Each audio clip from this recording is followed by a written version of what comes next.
So welcome everybody. YouTube's Darkest Channels, number 6. Damn, this series already got 6 episodes of it. All right. Yo, what up, guys? Before we begin the video, I want to let you guys know my latest art piece that we finished is this one right here. It's the first screen. I did it at twitch.tv/ShineBG. And yeah, thank you guys for watching, and I'll see you guys on the next one. Wait, hold on. Don't watch the video. Watch the video first. Oh my god. Hey everybody, this is Cheyenne. Cheyenne Kircher was 14 years old when she disappeared. You know, I'm really bored. I wonder if I got anything to do. I know what I can do. A missing person? Chai Love 2011. Flyers are placed around the small town of East Dubuque, Illinois, asking residents for their help in finding a missing 14-year-old girl named Cheyenne Kircher. A well-known member of the community with a notoriously troubled home life, it was perhaps unsurprising when her family woke to find the girl had vanished, leaving behind just a single note stating, "Mom and Dad, you haven't done nothing wrong, but by the time you get this letter, I will be gone. Don't worry about me, I will always love you. You won't find me because I don't want to be found. So at last I say goodbye. Love, Shy." The handwriting was hers, and most importantly, forensic analysts determined that it was not written under any sort of duress, leaving Cheyenne's case rather clean-cut. She was a runaway and had left, at least partially, of her own volition. But why exactly did she leave, and where exactly had she gone? Questions that only grew more pressing as the days turned to weeks, and then months. And before the town knew it, Cheyenne Kircher had been missing for an entire year. And aside from one single note, left in the time period prior to her disappearance, Cheyenne had managed to leave essentially no trail behind. That is, in the physical world at least. Wait, what? Hi everybody, this is the new profile of Cheyenne Show. Despite being described as a fairly socially awkward kid, Cheyenne had found comfort in the world of social media. She frequently posted to her Facebook page and her multiple YouTube channels, which even today sit practically unheard of, with her very first channel hosting just 4 subscribers. But by discovering these accounts, investigators in turn were able to catch a glimpse into what life was like for Cheyenne in the years and months leading to her disappearance, with this trail eventually guiding them to one video in particular. A video that exposed a grim secret within the case that stood before them. Whether they knew it or not, when they first found these YouTube channels, they had simultaneously stumbled across the smoking gun and Cheyenne Kircher's disappearance, and inadvertently, one of the darkest channels across all of YouTube. Wait, what? Dad, You found evidence? I don't want you getting caught in the camera. Cheyenne was 14 when she disappeared in October 2011. Where this horrifying accident happened around 3:30. I came to a realization of something. I ran over there. I'm bleeding profusely here at the moment. Okay. I don't know what happened. What the hell? Before we get too far into this, Oh, okay, it's gonna be a sponsor. I don't skip sponsors, but I want to thank today's sponsor, PDS Debt, So for helping to she make ran this away. content financially viable, and ironically, for helping to keep me out of debt. With the holiday season now and they over, found- those holiday bills have likely already they hit, found leaving many of us evidence starting about this new why year she off ran with away even in more her debt than videos? before. But here's a chance to start digging out, as my friends over at PDS Debt can help I you mean, make a plan to wait, finally how many be YouTubers debt-free. are out there, For those of man? you who are dealing with debt and actively making Some of them are payments, yet crazy your as, balance never seems to go down, then stories now, PDS is then. definitely a great option for you. They provide services that can consolidate your debts into one low monthly payment, not only streamlining things for you, but actually making your payments effective in tackling what must feel like an insurmountable amount of debt. And the best part is, everyone with $10,000 or more in eligible debt qualifies automatically, and there's no minimum credit score required. Debt is something that is very easy to fall into and very hard to get out of, which is why it's great to have a professional service to help you navigate I'm your not way in out, debt. especially one like I'm PDS happy. who will help get you out of debt as quickly as possible, thus saving you even more in interest and fees. And right now, PDS is offering free debt analysis, which only takes 30 seconds. So if you're interested, head over to pdsdebt.com/Crowley to get your free debt assessment today. Hi everybody, I'm back and I'm ready for action. To some, it came as little surprise that Cheyenne would want to leave the house where she had grown up. Cheyenne had lived there with her 3 siblings and her mother, Lori Lyons. And though she never met her biological father, Lori had remarried to a man named Terry Abbas, whom Cheyenne referred to as her dad. But making things Well, a bit guys, more the arm is confusing wrong, was the so we're fact gonna that fix the arm right Terry now. wasn't the only adult man that happened to be living with them, since Lori Huh? also had her boyfriend, Steve Staver, living with the family as well. This Oh, isn't please don't tell inherently a me it's major gonna be one of issue, those but it was something that weird-ass- was criticized by locals who knew of their domestic situation, and likely by Cheyenne's classmates as well. But on the topic of said living arrangements, this was far from the most glaring red flag, with that coming in the form of the house itself. When investigators visited the home to interview Cheyenne's family, they were greeted with what one described as the worst smells he had ever experienced. All throughout the house were heaps of trash, dirty laundry, filth, and that unbearable stench. The living conditions were horrendous. Between this, the strange household dynamic, and that note left behind, this seemed to be as straightforward as a runaway case could get. Though it wasn't quite that simple. When police were searching around the home, they realized that Cheyenne had left behind her cell phone, which she was supposedly glued to at all times. But even That is stranger, strange. she left her jacket, as well as her shoes, which seemed bizarre considering that winter was quickly approaching and temperatures were hovering Yeah, around what? freezing at this point. So the idea of leaving the house without either of these items made Yeah, that made little, especially for a 14-year-old. They're not gonna think like, oh, they're gonna track my phone. You know what I mean? That is strange. little sense at all, hinting to law enforcement that there may be more to the story than what meets the eye, prompting them to begin poking around her history on social media.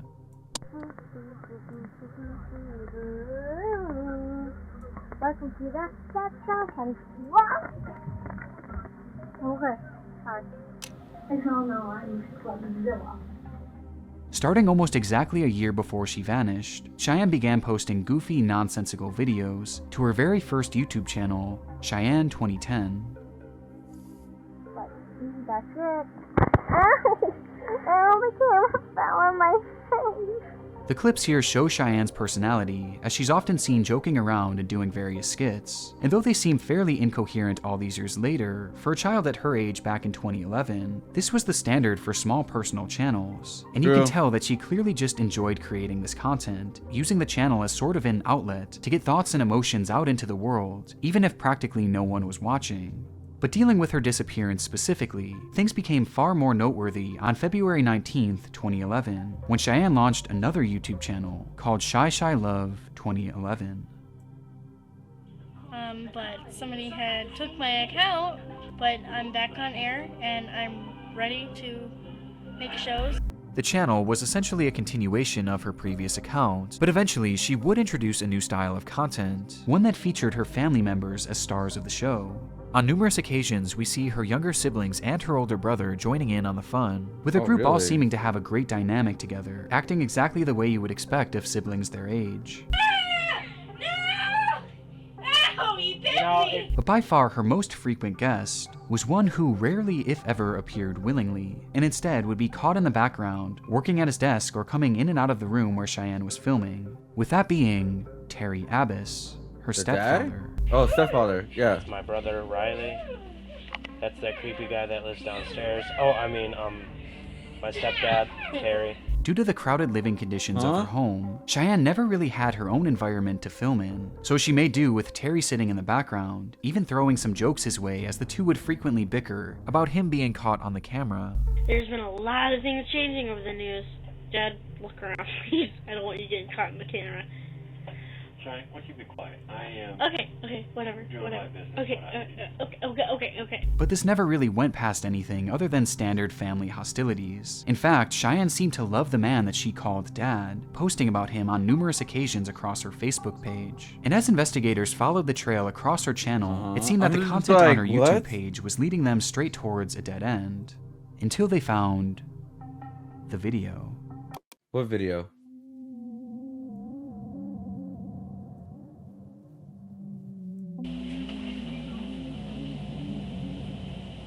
You know, I'm really bored. I wonder if I got anything to do. A livestream was posted to Cheyenne's channel that spanned just 3 minutes and 35 seconds, with the clip beginning exactly how you'd expect from Cheyenne, before her video is interrupted. I know what I can do.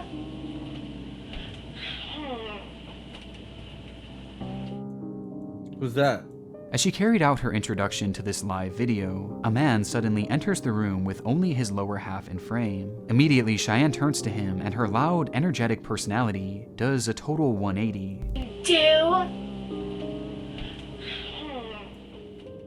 She goes quiet, before grabbing the man's arms and whispering, "I'm on a live stream. Be careful." No, I don't want to think really that. Oh no, no! Please don't be in none of these type of videos. Please, man. I don't. The man acknowledges this with a simple okay, but then proceeds to grab her by what appears to be the neck. This causes Cheyenne to yell stop before falling onto the bed and snapping back into her comedic personality. Did I say you were in this? No, you weren't. The man then approaches again and begins slap fighting with her, now switching his personality as well, as he starts playing into the joke, very obviously performing for the camera. See how abusive? No, he's not abusive. No, stop. Yes, I am. I'll pull her out. No. Alright. See what I have to go through every day? The man then leaves after exchanging a few more words, and Cheyenne continues the video as usual. Man, I don't know what you were going to do today. Can any of my viewers tell me what should I do? This would be the last video Cheyenne Kircher would ever upload to YouTube. That was strange Months interaction. later, she would vanish, never to be seen again. I don't know. That was a strange. The video insinuates so much. The closeness of the man, the secrecy of it, the way he approached her, and the sudden change in energy from Cheyenne. It all spoke so loudly as to what was happening here, and what had been happening to Cheyenne at the hands of her own stepfather, Terry Abbas. As you will see, hi Dad. Dad, look around, please. I don't want you getting caught in the camera. That's that creepy guy that lives downstairs. Oh, I mean, my stepdad, Terry. Cheyenne's home life truly was troubled, even more so than detectives could have ever imagined, as they began uncovering stories where Terry had supposedly been spying on Cheyenne in the bathroom, with these accounts eventually growing more and more heinous, as it was eventually alleged that Terry had begun, with this moment captured on Cheyenne's live stream, likely being the attempted start of another attack. Only this time, Cheyenne was saved by the camera, if only for a moment. So with this, investigators called Terry in to speak with him as to what really led to Cheyenne going missing, already knowing at this point that he had likely been a for years now. And as Terry sat down for his interrogation, it would not take long for the truth to reveal itself. Oh, he just confessed? I'm surprised about that, if he did.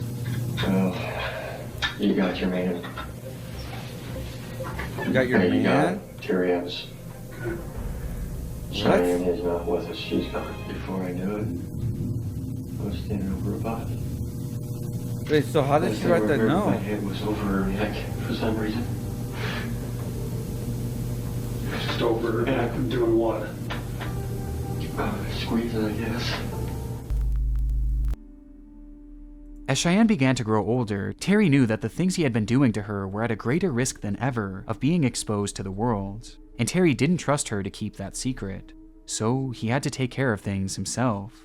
One night, he would go into the woods behind the family's home and begin digging, carving out a large hole multiple feet below the surface, the perfect size for a body. The next morning, he would then lure Cheyenne outside of the house under the guise of playing a game, and once they were sufficiently away from the home and covered by thick brush, he wrapped his hands around her neck and began to squeeze, ending her life right then and there before proceeding to bury her body in that pre-dug grave. But if this was the case, then how do you explain the note?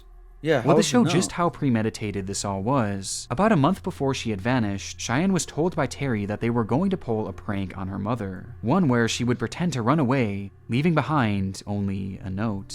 But rather than going through with the prank, Terry decided to instead keep that note for a later date, thus giving him the perfect decoy to take any suspicion off him once he carried through with a murder. Terry Abbas was eventually sentenced to life in prison, where he will rot away for the rest of his days.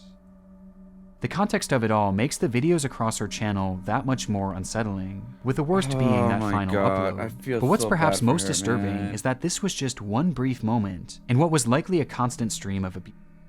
And it's absolutely heartbreaking to think of all that Cheyenne had to endure when the cameras weren't rolling. Maybe that's why she was recording a lot. Bye. Rest in peace.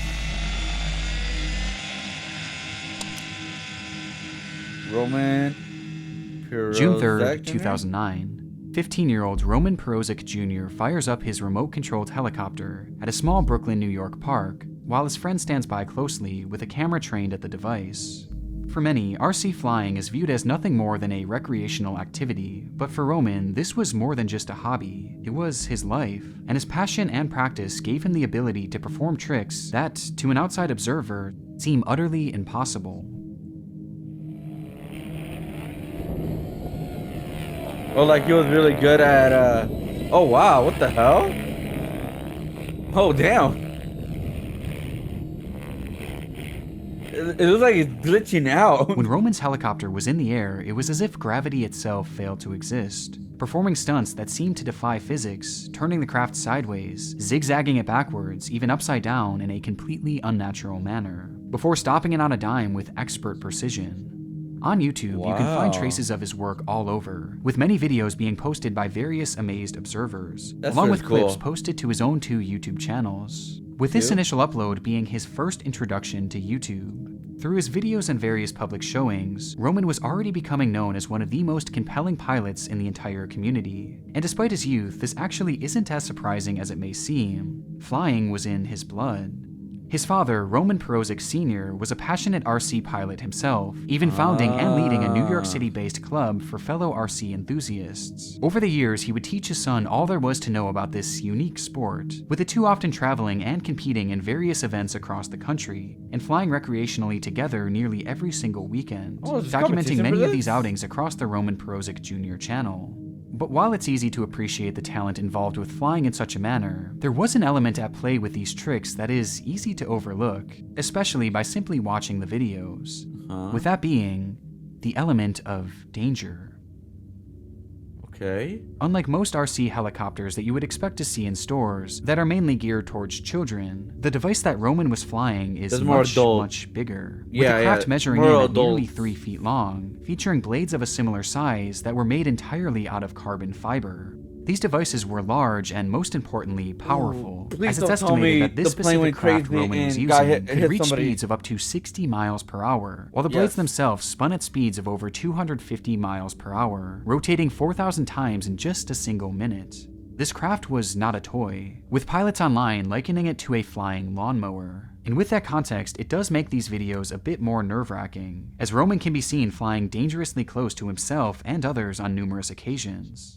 But of all the various stunts he'd perform, there was one that was by far the most daring. For the trick, Roman would flip his helicopter upside down, managing to keep it in the air all the while, before shooting it upwards as high as it could go, and when it was just nearly out of sight, he would then cut the power, causing the craft to free fall to the ground below, only for Roman to fire it back up and catch the device right before it crash landed.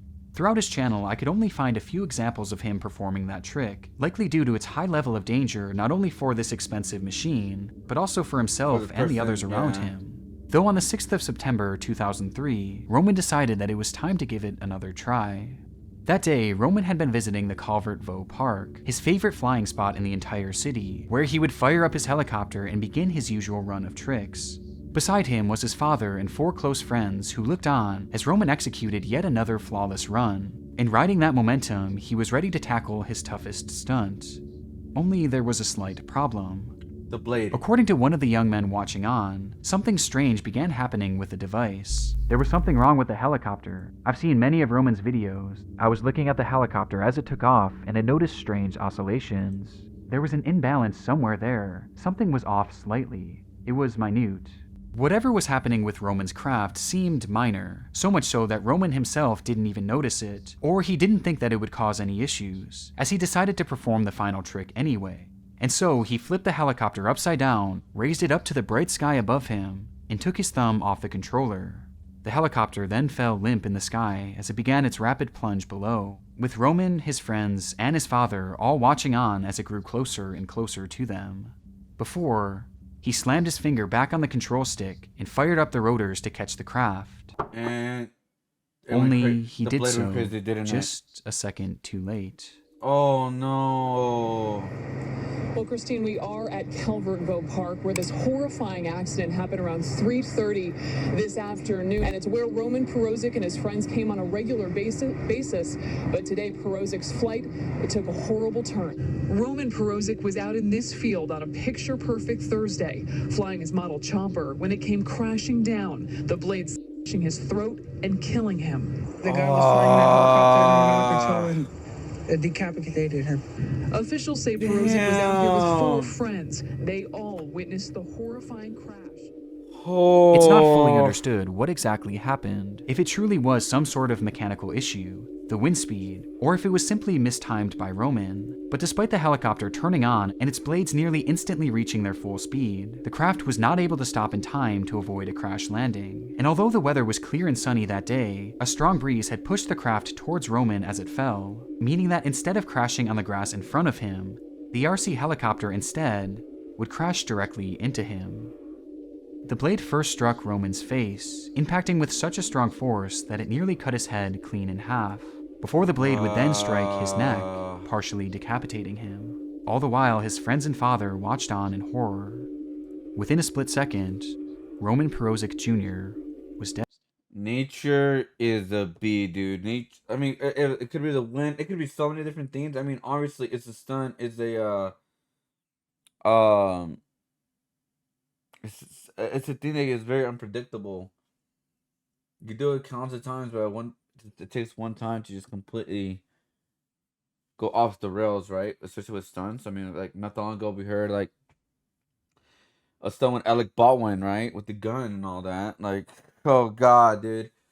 I know it's different, but it's like you just never know with these type of things, right? With stunts and these tricks, all that kind of stuff. We hear about like these people who do like parkour stuff, of like climbing all the way to like the tallest buildings with like no protection equipment or anything like that. And yeah, man, it's just dude, that sucks, dude. That's so goddamn, man. Dead, killed by the very sport he loved so dearly. Yeah.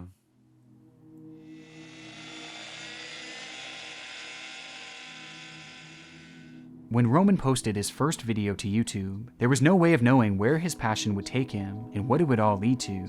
And at this time, it's evident just how dark this channel has become due to the backstory surrounding it. But there's also another perspective here to consider, as through the darkness, there's actually something quite beautiful about his channel, as thanks to it, his incredible work has been forever immortalized. And despite Roman's death, his passion for piloting RC helicopters and his extraordinary skill will live on and continue to leave people amazed for years to come.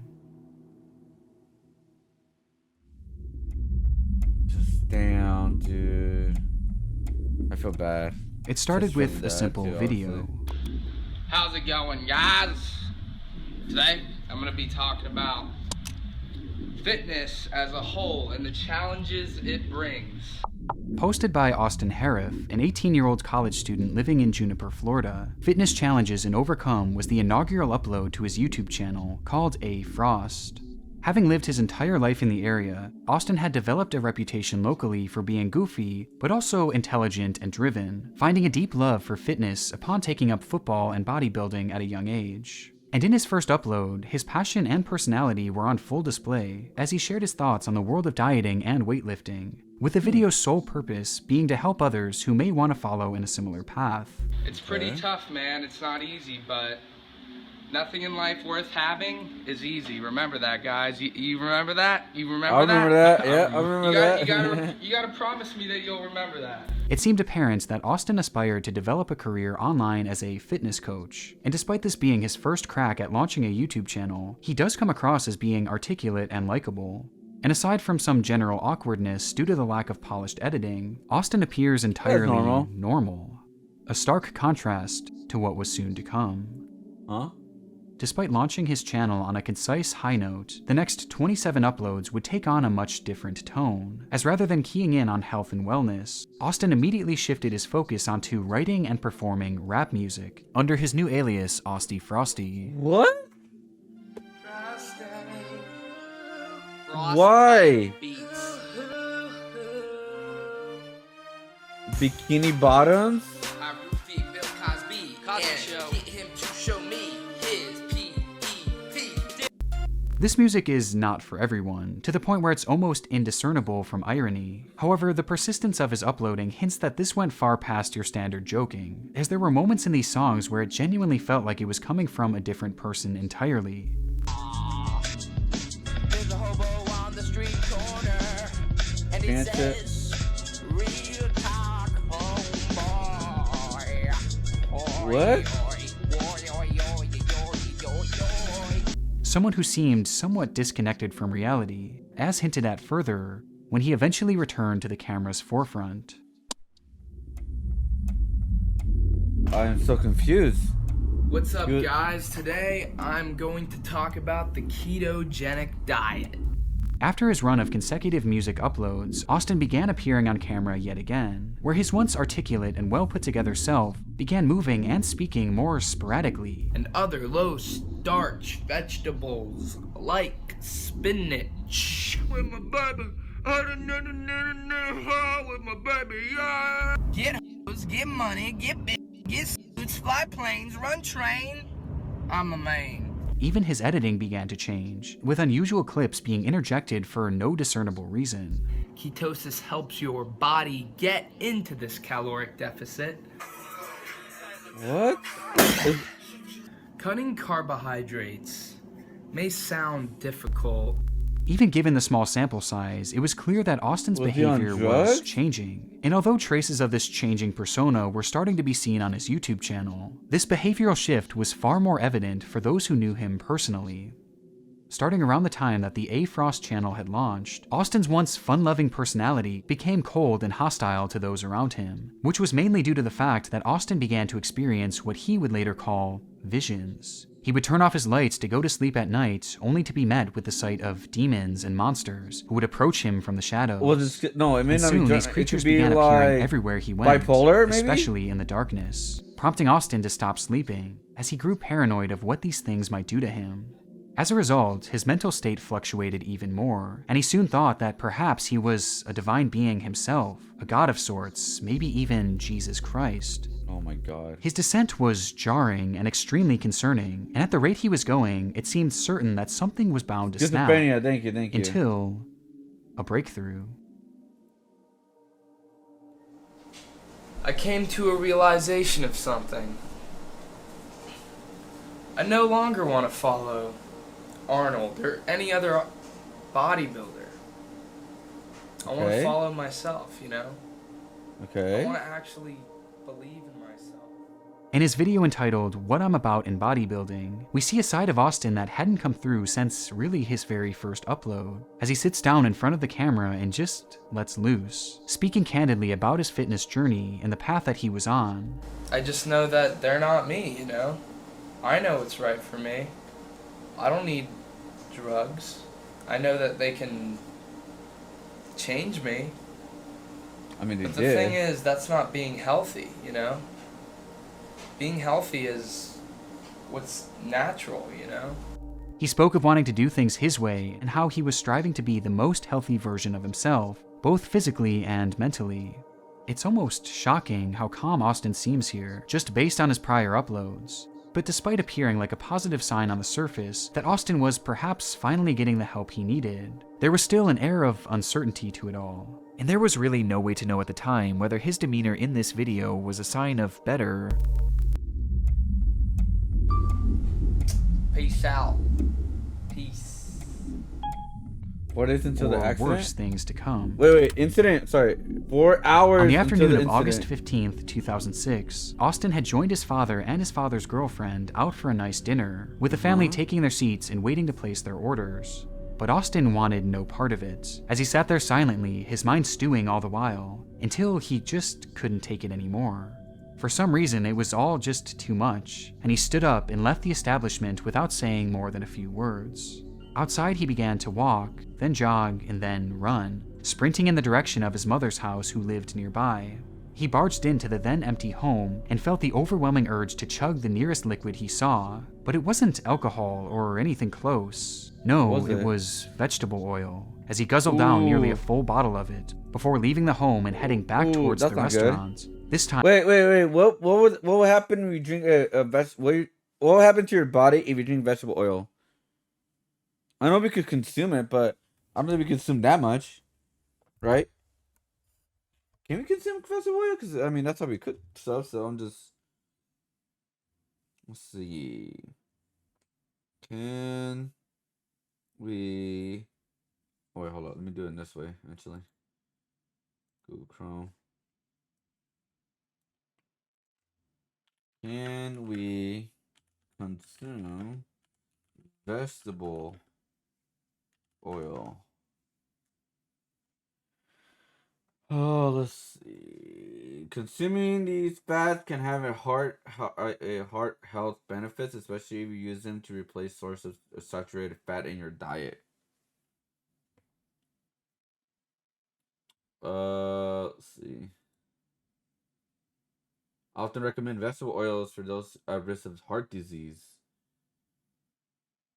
Oh, well, obviously, but you drink a full bottle, it's still very healthy, but okay. Time confronting his father, yelling and even attempting to hit him for no apparent reason whatsoever. Once more, he just couldn't take it, and he fled the restaurant again, as his mind felt as if he was crumbling with each passing second, until he got outside and was met by the sight of something utterly horrific. Cops? It looked like some sort of creature, standing there just staring at him. He screamed at the top of his lungs and began sprinting away into the dark night. He ran as fast as he could, desperately calling for help, desperately looking for help, until he saw a bright light in the distance. Salvation, he thought, as he sprinted towards it and then directly into the light. Oh no. What kind of drug was he on? 911, you need fire, police, or medical? Please, and medical. Don't open that. Don't open that. Fire rescue, what's your address?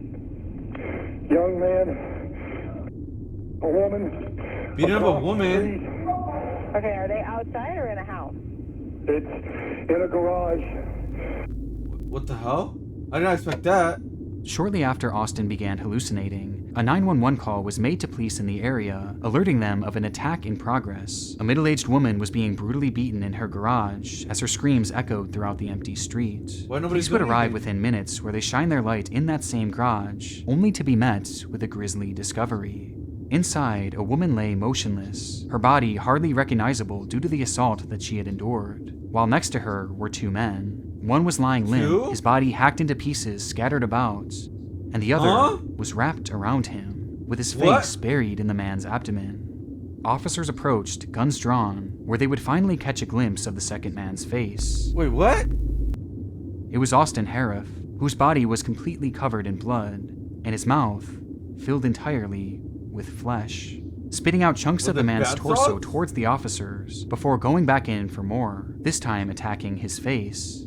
In that moment, Austin was quite literally eating this man, and eating him alive, as despite being cut into pieces and partially eaten, the man continued to scream, which made shooting Austin impossible without the risk of killing him too. The police yelled at him to stop, but nothing. They tased him, but nothing. They kicked him, they beat him, but still nothing. He just kept on eating. They even sent their canine in to subdue and attack him, but Austin somehow fought it off.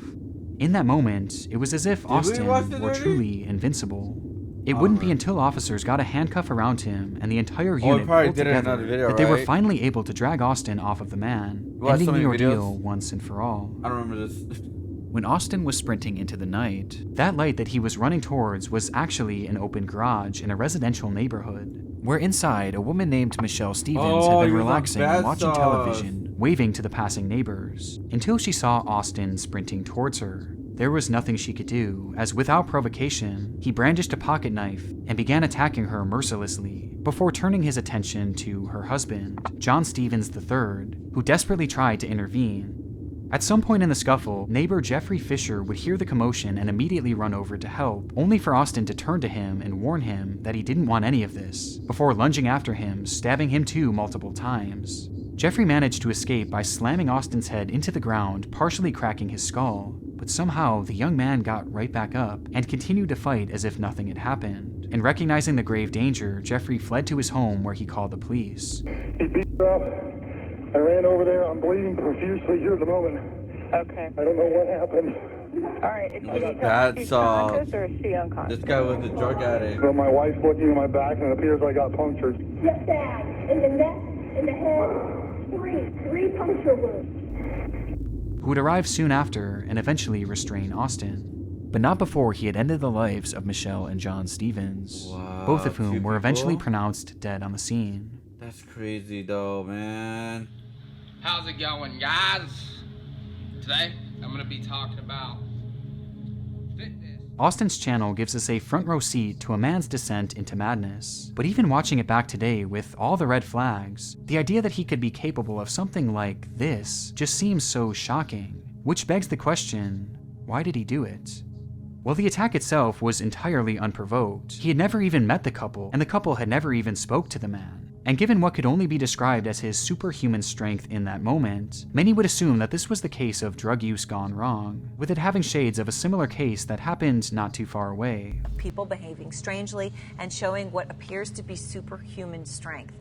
Over the weekend, Rudy Eugene attacked a 65-year-old homeless man, chewing off most of his face. But contrary to this belief, it was determined that during the attack, Austin was not under the influence of any hard drugs, and instead only had tiny trace amounts of alcohol and THC in his system, but not nearly enough to cause the violence that transpired that day. Rather, experts claim that this was the case of an acute psychotic episode, with court documents shedding more light on Austin's mental health during that moment, where he would account his visions of these creatures and all the other delusions he had been experiencing. And even though he was never given proper help for what was eventually determined to be his schizophrenia, his parents clearly recognized that he could be a danger to himself and to others, with his mother even calling the police after he had ran away from the restaurant that night. Police Department, Logic Order, this is Chrissy. Yes, I don't know how to do this. My son, he's kind of taken off, and I'm concerned about his own safety. But the only problem was, it was just a bit too late. Damn. So it was mental problem. It wasn't bad thoughts or anything. Due to the results of Austin's drug test, it was determined that he was not of sound mind when the crime was committed, and that he would not have been able to consciously control himself, leading to the court's decision that he would not serve any jail time, and rather he was placed in a mental health facility, where he'll remain until he's deemed safe to assimilate back into society. Are you serious? That's gotta piss off the family, honestly. He wasn't on bath salts. I thought he was, but it wasn't. Damn, dude. It was very hard to like pause on this video too much, but I mean, damn. He's went batshit crazy and ate both of them. So it was just a psychotic break. It's crazy how that could happen. Like without drugs. In general, like what the, I mean I don't know, man. That was just, are you sure we saw this one? Maybe we saw something similar. But yeah, good video overall. I mean, it is the dark stuff on YouTube. Damn, dude. I was okay. Yeah. All right, man. All right. It's like, god damn, dude. That's crazy. Holy shit. All right.